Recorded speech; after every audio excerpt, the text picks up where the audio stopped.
Advisory in effect for today. Clouds today, shower and a thunderstorm. It'll be breezy. The high today 73. Partly cloudy for tonight, low 61. And then partly sunny, nice day tomorrow, the high 74. I'm Steve Williams on AM 560, The Answer. It's currently 68 degrees. Your next news update in 30 minutes. Continuous coverage of news, traffic, and weather at 560theanswer.com. I'm Elisa Z on AM 560, The Answer.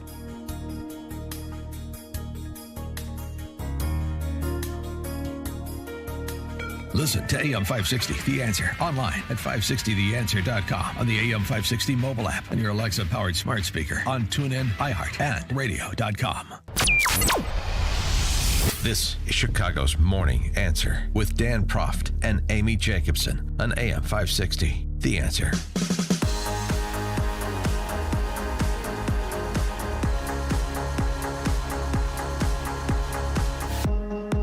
Top of the morning, Dan and Amy. One of the individuals on Creepshow Joe's VP shortlist is Congresswoman Karen Bass from California, a former Speaker of the House in California, I think the California Assembly. Yeah, she got a lot of publicity this weekend, so I have a feeling because he said soon, this week, he's going to announce who his VP, his running mate is. Yeah, she got a lot of attention this weekend because of remarks that were unearthed, in which she praised Fidel Castro. She was on Meet the Press with that yapping little terrier, Chuck Todd, and was asked about those comments in the positive direction of Castro, which, of course, she recast. But it's not, you said you were expressing condolences to the Cuban people.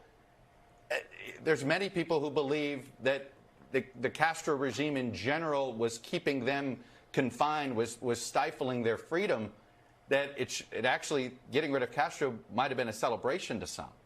Yeah, maybe. And in the island, I think it's slightly different because, you know, they certainly didn't have the freedom and wouldn't have the freedom to celebrate that.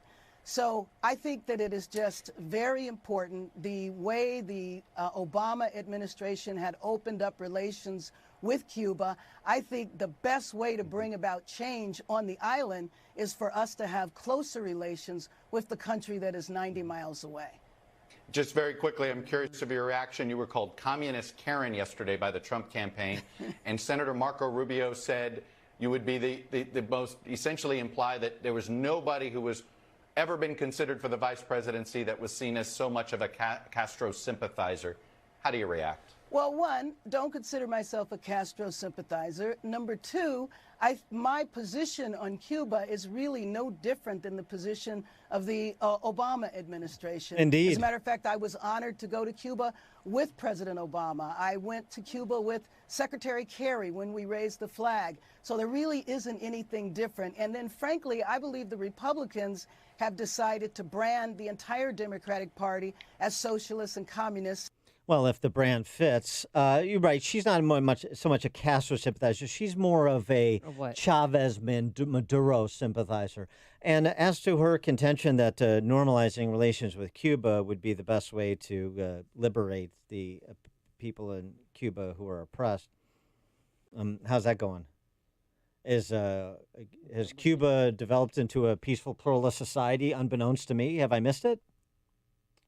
She also made some remarks about the Church of Scientology. You know, that was unearthed. That was from 2010. Well, good. Maybe bring in Tom Cruise and John Travolta to be part of the administration if they're fortunate enough to win, if she is indeed the VP candidate. But it speaks to the extremist nature of the Democrat Socialist Party. And it's reflected in the manifesto that Biden and Bolshevik Bernie cobbled together. And so the whole, it's sort of rather ironic, but it's not, because what did we say at the outset when it came down to Biden and Bernie?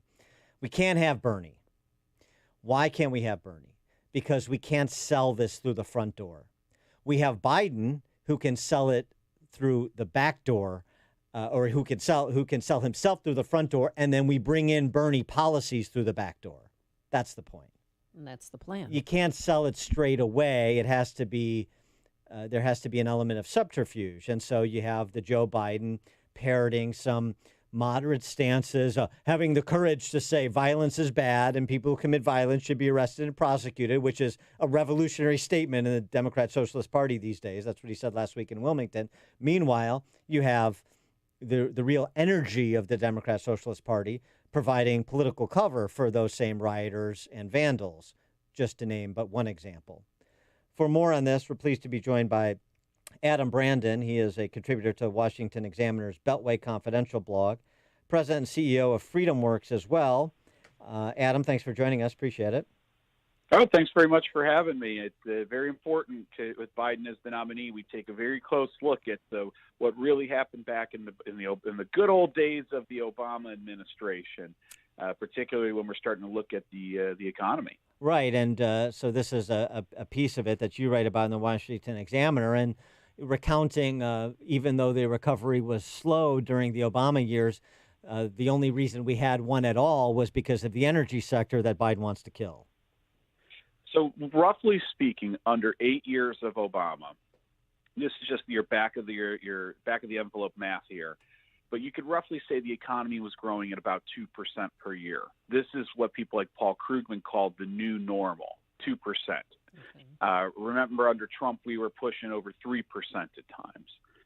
So the problem when you start looking at the Obama record is that of that 2%, half of it, 1%, was directly attributed to fracking, directly attributed to domestic oil and gas production in the United States. So without that, Obama would have grown at under 1%. Think of that. And here's another statistic for you. 70% of all jobs created in the Obama administration, that is 70%, came from one state, and that was Texas. So that's where we want to go back to, where all the prosperity is centralized in just one state. But if you kill fracking, in which Biden is saying he wants to phase out fossil fuels by, I think, 2035, think what that does to our economy. I mean, it's just stunning. It would destroy our economy. And I don't think President Trump gets enough credit for all the deregulations for small, medium, and large businesses. I mean, I know somebody who's a medium-sized business owner, didn't really particularly like Trump, but likes Trump now because of that. Well, and if Biden comes into office, what's going to happen? You know, the growth was great, and a lot of people say it was because of the tax cut that had spurred investment. I actually think it was more because he just basically stopped the regs. For every one regulation that was put in, 6 were taken away. The beatings stopped. You could invest in your business knowing that, hey, the regs are going to stay the same for the next couple years. People don't realize when you're a small business owner, this isn't like a law that takes a long time to change and you can see it coming down the road. But these regs that come out of Washington, they're overnight, and you have to fundamentally rechange your business. So it has a horrible effect on investment. And also, just going back to the energy sector, generally speaking, we finally achieved energy independence under this president. And now with this Green New Deal gambit in whatever form it would ultimately take, we want to move back to energy dependence. We want to move back to being dependent on our enemies for oil supply, a fossil fuel supply that helps churn our economy. That seems to be nonsensical policy. People forget we are the world's number one energy producer in the world right now. Think of that. We're the world leader in energy production in the world. And Biden's saying we want to take that to zero. We want to be back behind the line behind like Aruba and Argentina. That's kind of insanity when you think about it. When you are number one in something, you want to go to number zero. And if under his energy policy proposals, that's exactly what we would do. And here's the thing about it. If he's the president, he's not going to be able to avoid being complicit in the AOC Socialist Spice Girl ban fossil fuels nonsense. An example of what will be revisited, what will reintroduce itself, whether COVID subsides or not. But at some point, what is happening to Michael Schellenberger right now, who's been an environmentalist for 3 decades. He wrote this new book. We've had him on the show, Apocalypse Never. He offered this really detailed apology, of all things, for his contribution to climate alarmism over the last 20 years. And he went in great detail about all of the misdirections and the false claims that are made by the radical, climate the apocalyptic folks.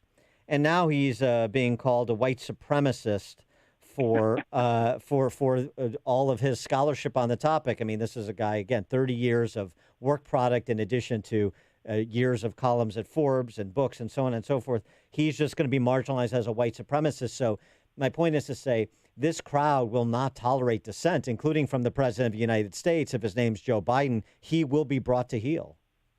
No, he will. And again, I just am stunned. Think of what the energy sector does for the United States. Those people who are driving to work each day, they know when they know when the gallon of gas is $2.50 a gallon, and they know when it's $3.50 a gallon, and they'll know when it's $5.50 a gallon, what that means for choices they can make for their family. The jobs that get created through all of this. The fact that alluded to this earlier, we're not sending hundreds of billions of dollars a year to people who don't like us around the world. It's just a stunning thing to think that, okay, our proposal is going to be to tear this up. And if you are concerned about carbon emissions and global warming, probably the smartest thing you can do is use natural gas as a transition fuel. And we've got 50 years of this stuff in the ground right now here in the United States. It's smart across. Makes so much sense to fully exploit this natural resource that we have in abundance. And Joe Biden wants to kill it. There's no doubt he wants to kill it. On the occasion of the first splashdown in 45 years, the SpaceX mission, John Stossel had a great tweet. 2 Americans just landed safely after spending 2 months in space. 11 years ago, an Obama committee concluded it would take 12 years and cost $26 billion. Elon Musk did it in 6 for less than $1 billion. Private competition is always better. It's such a great illustration of what all the theoretician central planners in D.C. Have to say about something like space exploration, and then what an entrepreneur like Elon Musk actually does. It's so stunning here in D.C. It's just completely captured by groupthink. If an idea becomes dominant, the momentum of that idea, it doesn't matter what kind of rigor it has to go through, and you just do tomorrow what you did today. That's how Washington works. So if someone wants to change how we're doing space transport, no. That's not how we did it yesterday. And that's what government will do. And what Biden is proposing is more and more of that. Imagine what kind of innovation we're going to get if we do away with fossil fuels, and they're going to be in charge of figuring out how we fuel ourselves going forward. We'll have windmills everywhere. What a nightmare! Everything will turn into a wind farm. Well, and it's kind of fun to talk about global warming when you walk over and you flip the light switch and the lights come on. People don't realize the plans that we're talking about that they're seriously considering. You could go over to that light switch and turn it on at some point, and that power is just not there. Unfortunately, reality crashes into these beautiful dreams that some of these people on the left have, and you run out of money to pay for things, and then you run out of electric to turn things on. That's just the way it goes. You mentioned you were talking about, I heard you talking about Cuba earlier. Hey, down there, people are lucky if they get electric for a couple hours a day. A day. Doesn't seem like a model we should try to replicate. Adam Brandon is a contributor to the Washington Examiner's Beltway Confidential blog, president and CEO of FreedomWorks. Adam, thanks for joining us. Appreciate it. Thanks very much for having me. Take care. Thanks. And he joined us on our turnkey.pro answer line. Connect with Dan and Amy on the AM 560 The Answer mobile app. Just text the word app to 64636 to download the app today. You know what you could do? You could completely rid of all the grass in your backyard and turn it into a gigantic neon green trampoline park. Or you could turn all the walls in your home office into a massive vending machine display where only you know the special code and only Rolos and Fritos pop out.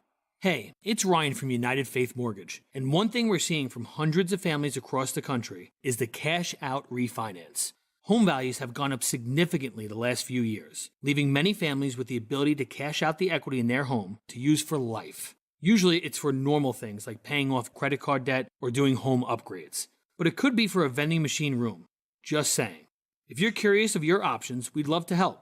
We are United Faith Mortgage. See our story and read how our direct lender advantage can often save your family monthly and lifelong money at UnitedFaithMortgage.com. Woohoo! United Mortgage Corp, Melbourne, New York. NMLS number 1330. Ryan Vreck, NMLS number 65233. For all licensing information, go to nmlsconsumeraccess.org. Hey, with so many working from home right now, Turnkey IT provides you the peace of mind to keep your business connected with employees and customers, to keep productivity high. That's the purpose. And if you have an immediate need to work remotely, Turnkey IT